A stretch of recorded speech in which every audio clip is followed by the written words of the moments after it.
বিগত পর্বে আমরা দেখেছিলাম যে আমরা ফাইলগুলো কিভাবে এখানে কানেক্ট করব এবং আমাদের যে আইকনগুলোর জন্য ফন্টসাম কানেক্ট করা দরকার ছিল সেটা আমরা করে ফেলেছি। তো এ পর্বে আমরা আমাদের যে ফিগমা ডিজাইনটা আমরা করেছি সেই আলোকে এখন আমাদের মার্কআপটা সেরে ফেলবো।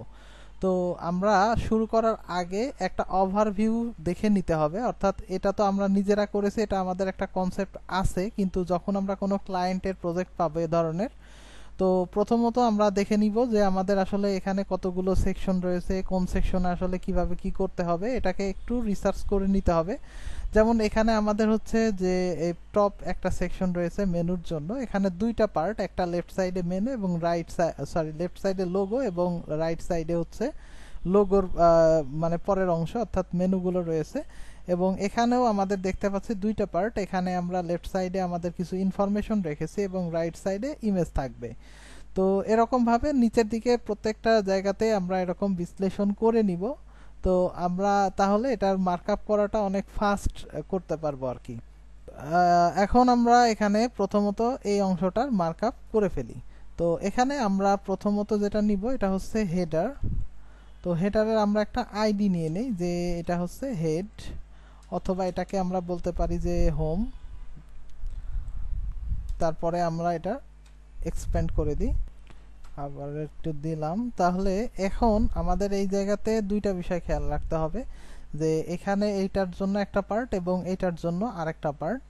তো এখানে আমরা এখন একটু সিএসএস যেটা এর আগে ব্যবহার করেছিলাম ফ্লোটিং এর যে বিষয়গুলো, এখন আমরা এটাকে স্কিপ করে আমরা একটু মডার্ন সিএসএস ইউজ করব। যেমন আমরা এক্ষেত্রে ইউজ করতে পারি হচ্ছে ফ্লেক্স। তো তার জন্য আমি প্রথমত যেটা করব যে এখানে আমার হচ্ছে এই টেক্সটটা আমি mn ডট এটা নিচ্ছি। তো এখানে ডট আসেনি, ডট এখানে দিলাম। আর এটার একটা ক্লাস নিয়ে নেই, ক্লাস নিলাম হচ্ছে এটা লোগো হিসেবে। তো তার নিচে আমরা আরেকটা মার্কআপ রাখবো, এখানে মার্কআপ হবে হচ্ছে ন্যাভের মধ্যে। তো আমরা জানি যে ন্যাভ মানে হচ্ছে নেভিগেশন। তো এর মধ্যে আমাদের এলআই, তার মধ্যে আমরা ব্যবহার করব হচ্ছে এই। তো এক্ষেত্রে আমাদের এই এর মধ্যে আমরা প্রত্যেকটা সেকশনে যাতে ক্লিক করলে, যেমন হোমে ক্লিক করলে এখানে ফেরত আসে, আবার সার্ভিসে যখন আমরা থাকব তখন সার্ভিসের এই সেকশনটাতে ক্লিক করতে পারি, বা দেখা যাচ্ছে যে যখন আমরা কন্ট্যাক্টে যেতে চাই এখান থেকে ডাইরেক্ট ক্লিক করলে যেন এটা কন্ট্যাক্টে নিয়ে যায় আমাদের, এরকম কিছু অপশন এখানে তৈরি করে রাখবো। তো এজন্য আমরা যে আইডিগুলো ব্যবহার করছি এখানে, সেই আইডিগুলোকে এখানে আমরা লিখে দিব হ্যাশ চিহ্ন দিয়ে। তো এখানে আমরা হোম দিলাম, তো এটা হচ্ছে আমাদের হোম। আমরা এখানে বড় হাতের লিখে দিতে পারি, অথবা আমরা পরবর্তীতে টেক্সটটা পরিবর্তন করে দিতে পারি সিএসএস দিয়ে, আমরা জানি সেটা। তো আমি এটা এখন এরকম ভাবেই রাখছি। তারপরে কি করব, এগুলোকে একটু ডুপ্লিকেট করে নিব, আমাদের যে কয়টা মেনু এখানে লাগবে সেই কয়টা। তো এখানে আমাদের মেনুতে অপশন রয়েছে হচ্ছে 2, 4, 5টা, সার্ভিস, অ্যাবাউট, পোর্টফোলিও, এরকম ভাবে সবগুলো আমরা এখানে লিখে দিব। তো এখানে সার্ভিস, তারপরে এটা হচ্ছে অ্যাবাউট, তারপরে দিলাম হচ্ছে পোর্টফোলিও, এবং ফাইনালি আমরা দিব হচ্ছে কন্টাক্ট। তো এখানে আমাদের এই রকম ভাবে সবগুলো দেওয়ার পরে আমরা এই যে অপশনগুলো এখানে চেঞ্জ করে দিব, অর্থাৎ এখানে সার্ভিসের জন্য সার্ভিস দিব। অবশ্যই এখানে একটা বিষয় খেয়াল রাখবেন যে এই যে এস যদি এখানে বড় হাতের দেন তাহলে অবশ্যই আইডি নেওয়ার সময় এখানে বড় হাতের নেবেন। তো এখন সাধারণভাবে আমরা এটা ছোট হাতেরই ব্যবহার করব, জাস্ট আপনাদেরকে একটু বলার জন্য বললাম যে আপনারা যদি কখন এরকম করেন তাহলে সেক্ষেত্রে এরকম ভাবে যেন এটা খেয়াল রাখেন যে এখানে ছোট হাতের ইউজ করলেন টেক্সটগুলো আর ওখানে বড় হাতের ইউজ করলেন, এরকম যেন না হয়। তো এখানে আমরা এগুলোর কাজ শেষ করে ফেললাম। তো নেক্সট যে পার্টটা রয়েছে সেখানে যদি আমরা একটু খেয়াল করি তাহলে এখানেও আমাদের দুইটা অংশ দেখতে পাচ্ছি। তো এই জায়গাতে আমরা এখন আরেকটা মার্কআপ করব, এটা আমরা হেডারের নিচে করতে পারি, এটা আমরা জানি যে মেইন দিয়ে আমরা করতে পারি। তো মেইনের মধ্যে এটার মধ্যে যেহেতু আমাদের একটা অলরেডি এরকম হেডিং আছে, তো এক্ষেত্রে আমরা এটাকে একটা সেকশন হিসেবে বলতে পারি। তো এই সেকশনের আমরা একটা আইডি দিতে পারি। তো এখানে আমাদের এটা একই হোম আইডির মধ্যেই থাকতে পারে, অথবা এটা আমরা আপাতত আইডি বাদেও দিতে পারি। কারণ আমাদের হোম বলতে কিন্তু শুধু এই মেনুর এই পার্টটা না, হোম বলতে এখানে এই টোটাল এই অংশটা হচ্ছে হোম। তবে আমাদের এখানে উচিত হবে না যে একই আইডি একাধিক জায়গায় ব্যবহার করা, এক্ষেত্রে আমরা হয়তো এই জন্য স্কিপ করবো এটাকে। এখানে আমরা একটা ক্লাস দিয়ে দিতে পারি যেটা হচ্ছে হিরো এরিয়া। তো এখানে হিরো এরিয়ার মধ্যে আমাদের দুইটা পার্ট রয়েছে, একটা হচ্ছে হিরো লেফট, হিরো রাইট। তো এখানে আপনি দুইটা এরিয়ার জন্য আপনি দুইটা ক্লাস নিতে পারেন, ডিভ নিতে পারেন। তো এক্ষেত্রে আমরা এটার জন্য নিচ্ছি হচ্ছে হিরো লেফট। আচ্ছা, তো একইভাবে আপনি এখান থেকে জাস্ট এই টেক্সটার ক্লাস চেঞ্জ করে দিবেন, হিরো রাইট RIGHT। তো এখানে লেফট সাইডের মধ্যে যে অংশগুলো এখানে থাকবে একটু খেয়াল করেন। প্রথমত হচ্ছে টেক্সট থাকবে। তো এই টেক্সটগুলোর আবার হচ্ছে এই যে একটা অংশ রয়েছে এটা হচ্ছে আপার কেস। তো এটা কিভাবে আমরা এখন করব এটা একটু দেখি। প্রথমত হচ্ছে আমরা হিরো লেফটের যে অংশ রয়েছে এখানে আমরা H2 ব্যবহার করি। তো H2 এর মধ্যে আমাদের যে কপি করা টেক্সট এটা বসিয়ে দিলাম এবং এই লেখাগুলো এখান থেকে দেখেন ব্রেক হবে। তো এজন্য আমি এখানে BR ট্যাগটা ইউজ করতেছি, BR। তো এখানে BR দিলে এখানেও BR দিতে হবে। আর এখানে যেহেতু আমাদের এই টেক্সটটা একটু আলাদা সেজন্য আমি কি করব, এখানে একটা স্প্যান ইউজ করব যেন আমাদের এখানে পরবর্তীতে আলাদাভাবে এটাকে সিলেক্ট করতে পারি। তো এখানে স্প্যান, এটা আমরা স্প্যানের একটা ক্লাসও নিতে পারি চাইলে। তো এখানে স্প্যানের আমরা একটা ক্লাস নিচ্ছি, এটা হচ্ছে নেম, অথবা এর আগে আর একটু করে রাখি পি নেম, অর্থাৎ প্রোফাইল নেম, যার নাম দিবেন সেটা।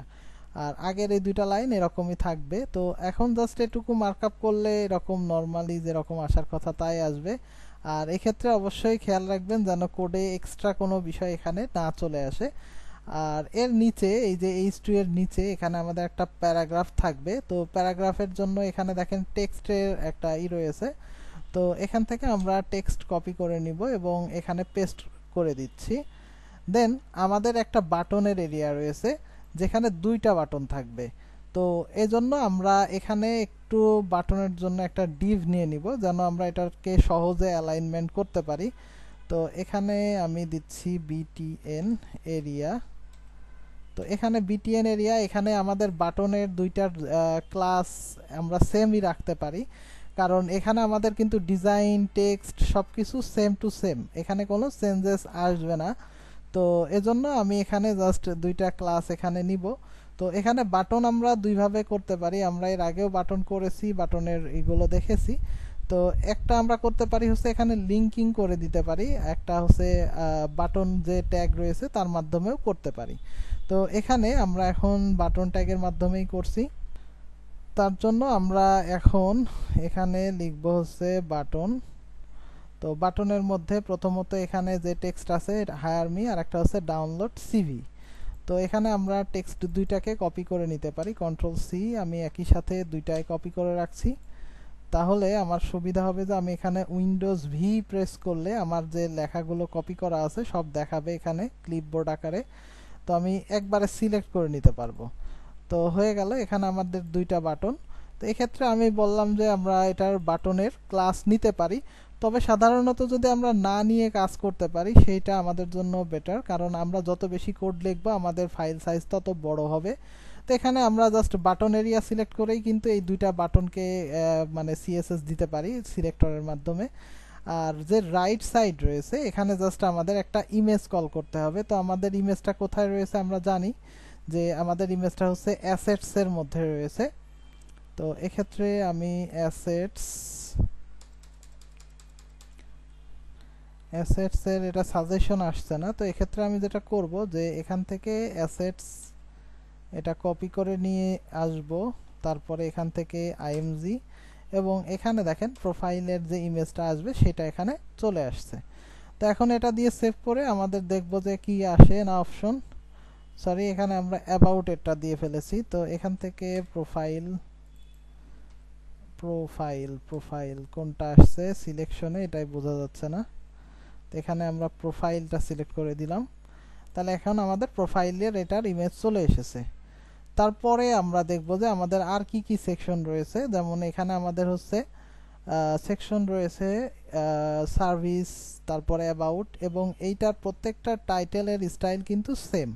তো এখানে আমরা যেটা করতে পারি, একটা সেম ক্লাসের আন্ডারে এটা ডিজাইন করে ফেলতে পারি, যাতে আমরা শুধুমাত্র HTML এ মার্কআপ চেঞ্জ করলেই আমাদের এই ডিজাইনগুলো আর বারবার নতুন করে করা লাগবে না।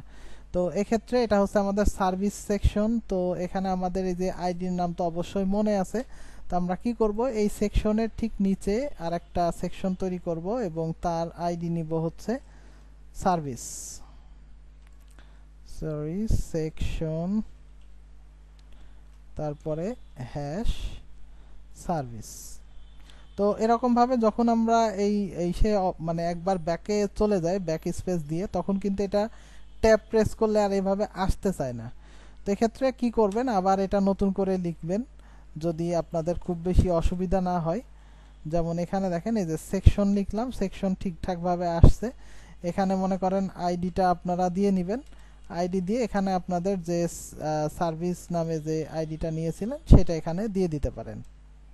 তো এই সার্ভিসের মধ্যে যে টাইটেল রয়েছে, আমরা বলেছি যে ইতোমধ্যে সার্ভিসের পরেও যে টাইটেল সবগুলোই সেম। সো আমরা এখানে যেটা করব যে এইটার একটা অপশন নিলাম যে টাইটেল, এটা একটা অবশ্যই ক্লাস হিসেবে নিব আমরা। তারপরে এখান থেকে আমরা একটা h2 লিখব, h2 এর মধ্যে আমরা এই টেক্সটটাকে কপি করে দিয়ে দিব। আর এই নিচে যে লাইনটা আমরা দেখতে পাচ্ছি, এটা আমরা সুডো যে ব্যবহার শিখেছিলাম সেই সুডোর ব্যবহারের মাধ্যমে করে ফেলবো। তো এর নিচে যে অংশটা রয়েছে টাইটেলের ঠিকই পরে এটা রয়েছে, যে এটা হচ্ছে আমরা বলতে পারি যে সার্ভিস কন্টেন্ট, অর্থাৎ এখানে সার্ভিসের অনেকগুলো কন্টেন্ট থাকবে। তো এজন্য আমি এটাতে একটা ক্লাস নিব ডিভের মধ্যে, সার্ভিস কন্টেন্ট। তো এই সার্ভিসের কন্টেন্টের মধ্যে এইগুলো হচ্ছে এক একটা সিঙ্গেল কন্টেন্ট। তো আমরা এখানে বলতে পারি যে সিঙ্গেল সার্ভিস, এটা একটা ক্লাস নিলাম। এরকম ভাবে আমরা রিলেটেড নামগুলো সবসময় নেওয়ার চেষ্টা করব, তাহলে যে কেউ সহজেই বুঝতে পারবে যে আমরা এখানে আসলে কি কাজ করতেছি। তো এক্ষেত্রে দেখেন এটার হচ্ছে উপরে যে অংশটা রয়েছে এটার পাশে হচ্ছে একটা আইকন, রাইট সাইডে একটা টাইটেল এবং তার নিচে হচ্ছে প্যারাগ্রাফটা নেয়া। তো এটাকে আমরা এখানে কয়েকভাবে করতে পারি। প্রথমত আমরা এখানে একটা ডিভ নিয়ে যেটা করব যে একটা আইকন নিব, তারপরে এখানে একটা টাইটেল লিখব এবং তারপরে দেখা যাচ্ছে যে নিচে আমরা একটা প্যারাগ্রাফ দিয়ে দিলাম। তো এখানে আমরা হচ্ছে লিখলাম সিঙ্গেল সার্ভিস টপ, এটার মধ্যে একটা আইকন যাবে। এখানে আমরা যে আইকনটা নিয়েছি এটা হচ্ছে একটা ঘড়ির আইকন। তো এখানে আমরা যদি আসি তাহলে দেখতে পারবো যে এটা হচ্ছে আমাদের একটা মানে কি নামে আছে একটু দেখেন, এটা হচ্ছে অ্যালার্ম ক্লক। তো অ্যালার্ম ক্লক আমরা যদি নিতে চাই আমরা এই যে ফন্ট সাম ইউজ করেছি তার মাধ্যমে কিন্তু নিতে পারবো। তো এক্ষেত্রে আমি এখানে আই ক্লাস FAS তারপরে এখানে ক্লক দিয়ে দিলাম, দিয়ে এটা আমরা এক্সপ্যান্ড করব। একই সমস্যা আমরা পড়েছি, আবার একটু ব্যাকে যাই। তো এখান থেকে এটার পরে নিতে হবে হচ্ছে FA ক্লক। তো এখন এটা আমরা একটু লোড দিলে দেখতে পারবো যে এখানে আমাদের ঘড়ির আইকনটা আসলে আসছে কিনা। এই যে দেখেন একটা ক্লক এখানে আসছে। তো ফন্ট অসামে আসলে যে আইকনগুলো পাওয়া যায়, এখানে আমাদের অন্য যে আইকন ব্যবহার করেছি সেখানে কিন্তু সেম আইকনটা পাওয়া যাবে না। এখানে এই যে জ্যাম না কি যেন একটা ব্যবহার করেছিলাম সেখান থেকে এসেছে। তো আমি শুধুমাত্র দেখানোর জন্য তখন এই আইকনগুলো এখানে ব্যবহার করেছি। আমরা আর একটু প্রফেশনাল আইকন এখানে ব্যবহার করব প্রত্যেকটা জায়গার জন্য। তো যাই হোক, এখন আমরা এখানে একটা আইকন নিচ্ছি এবং তারপরে এখানে আমরা একটা টাইটেল দিয়ে দিব। তো এখানে টাইটেলে আমরা যতটুকু লরেম ইপসাম টেক্সট নিয়েছিলাম সেটা কপি করে নিয়ে এসে এখানে পেস্ট করে দিব। আর ঠিক এর পরে আমরা একটা প্যারাগ্রাফ দিয়ে দিব এবং প্যারাগ্রাফের যে টেক্সটগুলো এখানে নিয়েছি সেটাকে এখানে দিয়ে দিব। তাহলে আমাদের এটাতে এখন যদি আমরা CSS অ্যাপ্লাই করি খুব সহজে এটার কাজ করতে পারবো। তো এখন আমাদের একটা বিষয় খেয়াল করতে হবে যে এখানে আসলে এরকম ভাবে কয়টা সেকশন রয়েছে।